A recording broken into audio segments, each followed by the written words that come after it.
The Tale of Genji, Chapter 3. Utsusemi. Genji was still sleepless. "No one has ever disliked me before," he whispered to the boy. "It is more than I can bear. I am sick of myself and of the world, and do not want to go on living any more." This sounded so tragic that the boy began to weep. The smallness and delicacy of his build, even the way in which his hair was cropped, gave him an astonishing resemblance to his sister, thought Genji, who found his sympathy very endearing. At times he had half thought of creeping away from the boy's side and searching on his own account for the lady's hiding place, but soon abandoned a project which would only have involved him in the most appalling of scandals. So he lay, waiting for the dawn. At last, while it was still dark, so full of his own thoughts that he quite forgot to make his usual parting speech to his young page, he left the house. The boy's feelings were very hurt, and all the day he felt quite lonely and injured.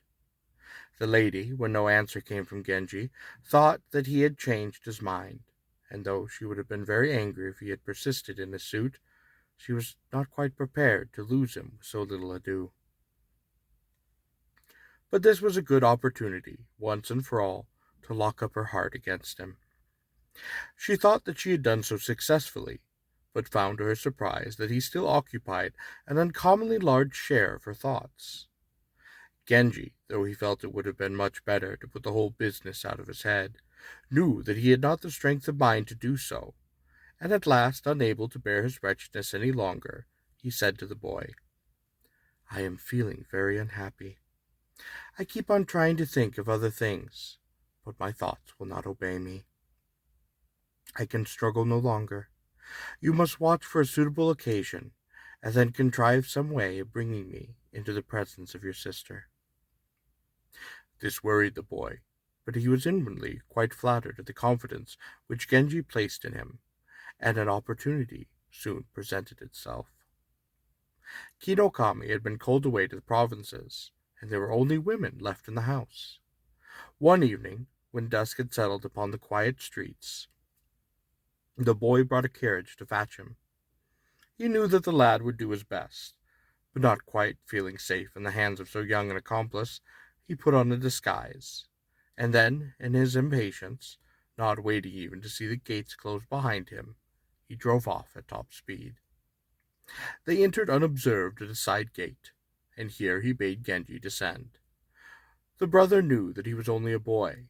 The watchmen and gardeners would not pay any particular attention to his movements, and so he was not at all uneasy. Hiding Genji in the porch of the double door of the eastern wing, he purposely banged against the sliding partition which separated this wing from the main part of the house, and that the maids might have the impression he did not mind who heard him enter, he called out crossly, "Why is the door shut on a hot night like this? My lady of the West has been here since this morning, and she is playing go with my other lady." Longing to catch sight of her, even though she were with a companion, Genji stole from his hiding place, and crept through a gap in the curtains. The partition door, through which the boy had passed, was still open, and he could see through it, right along the corridor into the room on the other side. The screen which protected the entrance of this room was partly folded, and the curtains which usually concealed the divan had, owing to the great heat, been hooked up and out of the way, so that he had an excellent view. The lady sitting near the lamp, half leaning against the middle pillar, must, he supposed, be his beloved. He looked closely at her. She seemed to be wearing an unlined dark blue dress, with some kind of scarf thrown over her shoulders. The poise of her head was graceful, but her extreme smallness had the effect of making her seem somewhat insignificant. She seemed to be trying all the while to hide her face from her companion, and there was something furtive about the maneuvers of her slender hands, which she seemed never to show far more than a moment. Her companion was sitting right opposite him, and he could see her perfectly. She wore an underdress of thin white stuff, and thrown carelessly over it a cloak embroidered with red and blue flowers. The dress was not fastened in the front, showing a bare neck and a breast, showing even the little red sash which held up her drawers. She had indeed an engagingly free and easy air. Her skin was very white and quite delicate, and she was rather plump, but tall and well built. The poise of her head and angle of her brow was faultless. The expression of her mouth and eye was very pleasing, and her appearance altogether most delightful. Her hair grew very thick, but was cut short so as to hang on a level with her shoulders. It was very fine and quite smooth. How exciting it must be to have such a girl for one's daughter. Small wonder if Iyo no Kami was proud of her. If she was a little less restless, he thought, she would be quite perfect. The game was nearly over. She was clearing away the unwanted pieces. She seemed to be very excitable, and was making a quite unnecessary commotion about the business. "Wait a little," said her companion very quietly. "Here there is a stalemate. My only move is to counter-attack over there." "It is all over," said the other impatiently. "I am beaten. Let us count the score." And she began counting 10, 20, 30, 40 on her fingers. Genji could not help remembering the old song about the wash-house at Iyo: 8 tubs to the left, 9 tubs to the right. And as this lady of Iyo, determined that nothing should be left unsettled, went on stolidly counting her losses and gains. He thought her for the moment slightly common. It was strange to contrast her with Utsusemi, who sat silent, her face half covered, so that she could scarcely discern her features. But when he looked at her fixedly, she, as though uneasy under his gaze, of which she was not actually aware, shifted in her seat, and showed him her full profile. Her eyelids gave the impression of being a little swollen, and there was at places a certain lack of delicacy in the lines of her features, while her good points were not visible. But when she began to speak, it was as though they were determined to make amends for the deficiencies of her appearance, and show that she had, if not so much beauty, at any rate, more sense than her companion. The latter was now flaunting her charms with more and more careless abandonment. Her continual laughter and high spirits were certainly rather engaging, and she seemed, in her way, to be a most entertaining person. He did not imagine that she was very virtuous, but that was far from being altogether a disadvantage. It amused him very much to see people behaving quite naturally together. He had lived in an atmosphere of ceremony and reserve. This peep at an everyday life was a most exciting novelty, and though he felt slightly uneasy at spying in this deliberate way upon two persons who had no notion that they were observed, he would gladly have gone on looking, when suddenly the boy, who had been sitting by his sister's side, got up, and Genji slipped back again into his proper hiding place. The boy was full of apologies at having left him waiting for so long. "But I'm afraid nothing can be done today. There is still a visitor in a room." "And now, am I now to go home again?" said Genji. "This is really too much to ask." "No, no, stay here. I'll try what can be done. When the visitor is gone," Genji felt quite sure that the boy would manage to find some way of cajoling his sister, for he had noticed that though a mere child, he had a way of quietly observing situations and characters, and making use of his knowledge. The game of Go must now certainly be over. A rustling of skirts and a pattering of feet showed that the household was now retiring to rest. "Oh, where is the young master?" Genji heard a servant saying. "I'm going to fasten this partition door." And there was the sound of bolts being slipped. "They have all gone to bed," said Genji. "Now is the time to think of a plan." The boy knew that it would be no use arguing with his sister, or trying beforehand in any way to bend her obstinate resolution. The best thing to be done under the circumstance was to wait till no one was about, and then lead Genji straight to her. "Is Kinokami's sister still here?" asked Genji. "I would like to just catch a glimpse of her." "Oh, but this is impossible," said the boy. "She is in my sister's room." "Indeed," said Genji, affecting surprise, for though he knew very well where she was, he did not wish to show that he had already seen her. Becoming very impatient of all these delays, he pointed out that it was growing very late, and there was no time to be lost. The boy nodded, and tapping on the main door of the women's quarters, he entered. Everyone was sound asleep. "I am going to sleep in the anteroom," said the boy out loud. "I shall leave the door open so as to make a draught, And so saying this, he spread his mattress on the ground, and for a while pretended to be asleep. Soon, however, he got up and spread a screen as though to protect him from the light, and under his shadow Genji slipped softly into the room.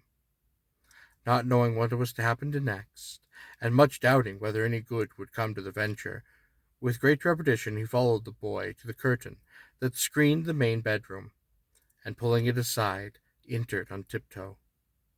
And even in the drab garments which he had chosen for this disguise, he seemed to the boy to cut a terribly conspicuous figure as he passed through the midnight quietness of the house. Utsusemi, meanwhile, had pursued herself that she was very glad Genji had forgotten to pay his threatened visit, but she was still haunted by the memory of their one strange and quite dreamlike meeting, and was in no mood for any sleep. But nearer, as she lay tossing, the lady of the Go party, delighted by her visit and all the opportunities it had afforded for chattering to her heart's content, was already fast asleep. And as she was young and had no troubles, she slept very soundly. The princely scent which still clung to Genji's person reached the bed, and Utsusemi raised her head and fancied that she saw something move behind a part of the curtain that was only of one thickness. Though it was very dark, she did recognize Genji's figure, and filling with a sudden terror and utter bewilderment, she sprang from the bed and threw a fragile gauze mantle over her shoulders, and fled silently from the room. A moment later Genji entered, and he saw with delight that there was only one person in the room, and that the bed was arranged for two. He threw off his cloak and advanced towards the sleeping figure. She seemed a more imposing figure than he had expected, but this did not trouble him. It did indeed seem rather strange that she would be so sound asleep, and gradually he realized with horror that it was not her at all. It is no use, thought Genji, saying that I have come to the wrong room, for I have no business anywhere here, nor is it worth while pursuing my real lady, for she would not have vanished like this if she cared a straw about me. What if it were the lady he had seen by the lamplight? She might not after all prove a bad exchange. But no sooner had he thought this than he was horrified at his own frivolity. She opened her eyes. She was naturally somewhat startled, but did not seem to be at all seriously put out. She was a thoughtless creature in whose life no very strong emotion had ever truly played part. Hers was the flippancy that goes with inexperience, and even this sudden visitation did not seem very much to perturb her. He meant at first to explain that it was not to see her that he had come, but to do so would have been to give away the secret which Utsusemi so jealously guarded from the world. So there was nothing for it but to pretend that his repeated visits to the house, of which the lady was well aware, had been made in the hope of meeting her. This was a story which would not have withstood the most curious examination, but outrageous as it was, the girl accepted it without hesitation. He did not by any means dislike her, but at that moment all his thoughts were busy with the lady had so mysteriously vanished. No doubt she was congratulating herself in some safe hiding place upon the absurd situation in which she had left him. Really, she was the most obstinate creature in the world. What was the use of running after her? But all the same, she continued to obsess him. But the girl in front of him was young and gay and quite charming, and they were soon getting on very well together. Is not this kind of thing much more amusing than what happens with people whom one knows? Asked Genji a little later. Do not think unkindly of me. Our meeting must for the present remain a secret. I am in a position which does not allow me to act as I please. Your people, too, would no doubt interfere if they should hear of it, which would be very tiresome. Wait patiently, and do not forget me. These rather tepid injunctions did not strike her as all unsatisfactory, and she answered quite seriously. I am afraid it will not be very easy for me even to write to you. People would think it very odd. Of course, we must not let ordinary people into our secret, he answered. But there is no reason why this little page should not sometimes carry a message. Meanwhile, not a word to anyone. And with that, he left her, taking as he did so Utsumi's thin scarf, which had slipped from her shoulders when she fled from the room. He went to wake his page, who was lying not far away, and the boy sprang instantly to his feet. for he was sleeping quite lightly, and knowing when his help might be required. He opened the door as quietly as he could. "Who is this?" Someone called out in great alarm. It was the voice of an older woman who worked in the house. "It is I," answered the boy uneasily. "What are you walking about here for this time of night?" And scolding as she came, she began to advance towards the door. Bother her, thought the boy, but he answered hastily, "It's all right. I'm only going outside for a minute." But just as Genji passed through the door, the moon of dawn suddenly emerged in all her brightness, and seeing a grown man's figure appear in the doorway, "Whom have you got with you?" the old lady asked. And then answering her own question, "Why, it is Mimbu. What an outrageous height that girl has grown to," and continued to imagine that the boy was walking with Mimbu, a maidservant whose lankiness was a standing joke in the house. "And you will soon be as big as she is, little master," she cried, and so saying came out through the door that they had just passed through. Genji felt very uncomfortable, and made no answer on the supposed Mimbu's behalf. He stood in the shadow at the end of the corridor, hiding himself as best he could. "You have been on duty, haven't you, dear?" said the old lady as she came towards them. "I have been terribly bad with the colic since yesterday, and was lying up, but they were short-handed last night, and I had to go and help, though I did feel very queer all the while." And then, without waiting for them to answer, "Oh, my pain, my poor pain," she muttered. "I can't stop here talking like this." And she continued to hobble past them without looking up. So narrow an escape made Genji's wonder more than ever whether the whole thing was worth while. He drove back to his house, with the boy riding as his postilion. Here he told him the story of his evening's adventure. "A pretty mess you made of it," and when he had finished scolding the boy for his incompetence, he began to rail at the sister's irritating prudeness. The poor child felt very unhappy, but could think of nothing to say in his own or in his sister's defense. "I am utterly wretched," said Genji. "It is obvious that she would not have behaved as she did last night, unless she absolutely detested me. But she might at least have the decency to send a civil answer to my letters. Oh well, I suppose Iya no Kami is the better man." So he spake, thinking that she desired only to be rid of him. Yet when at last he lay down to rest, he was wearing her scarf hidden under his dress. He had put the boy by his side, and after giving much vent to his exasperation, he said at last, "I am very fond of you, but I am afraid in future I shall always think of you in connection with this hateful business, and that will put an end to our friendship." He said it with such conviction that the boy felt quite forlorn. For a while they rested, but Genji could not sleep, and at dawn he went in haste for his inkstone. He did not write a proper letter, but scribbled on a piece of folded paper, in the manner of a writing exercise, a poem in which he compared the scarf which she had dropped in her flight to the dainty husk which the Cicada sheds on some banks beneath a tree.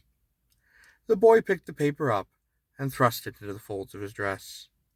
Genji was very much distressed at the thought of what the other lady's feelings must be, but after some reflection, he decided that it would be better not to send any message at all. The scarf, to which still clung the delicate perfume of its owner, he wore for long afterwards beneath his own dress. When the boy got home, he found his sister waiting for him in a very ill humor. "It was not your doing that I escaped from the obvious quandary in which you landed me. And even so, pray, what explanation can I offer to my friend? A fine little clown the prince must think you now. I hope you are ashamed of yourself." Despite the fact that both parties were using him so ill, the boy drew the rescued verses from out the folds of his dress and handed them to her. She could not forbear to read them. What of this discarded mantle? Why should he speak of it? The coat that the fishers of Iso left lying upon the shore. Those were the words that came into her mind, but they were not the clue. She was surely puzzled. Meanwhile, the lady of the West was feeling very ill at ease.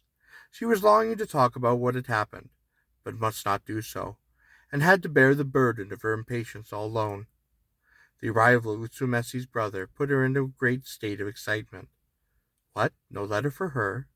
She could not understand it at all, and for the first time a cloud settled upon her grey, confiding heart. Utsusemi, though she had so fiercely steeled herself against his love, seeing such tenderness hidden under the words of his message, again fell to longing that she was free, and though there was no undoing what was to be done, she found it so hard to go without him, that she took up the folded paper and wrote in the margin a poem, in which she said that her sleeve, so often wet with tears, was like the Cicada's drew, dew drenched wing.